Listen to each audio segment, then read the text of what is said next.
La legge regionale è una legge molto limitativa per il settore in quanto impone il cambio degli autobus per le aziende che operano nel settore noleggio con conducente dopo 15 anni. Quindi significa che le aziende che sono in possesso di autobus di un'età superiore ai 15 anni non possono più utilizzarle. La legge regionale in questione è la numero 11 del 2009, articolo 5, che vieta la circolazione di mezzi immatricolati con più di 15 anni.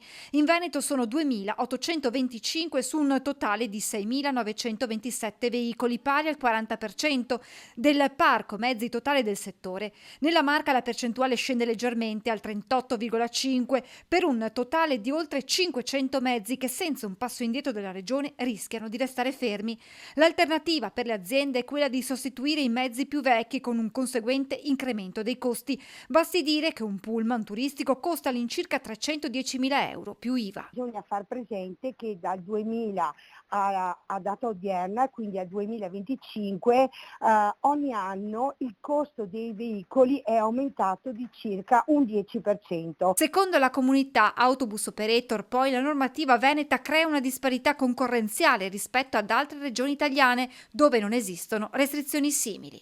Un'azienda che opera in Veneto non può circolare con un autobus di età superiore ai 15 anni, mentre un'azienda che opera in Trentino Alto Adige oppure in Emilia Romagna o il Friuli Venezia Giulia, che sono comunque le regioni confinanti alla nostra, possono circolare all'interno della regione. Dopo la pandemia, le associazioni di categoria erano riuscite ad ottenere una proroga che estendeva il limite d'età dei mezzi a 19 anni, dando alle imprese il tempo necessario per riprendersi dalle restrizioni imposte dal Covid.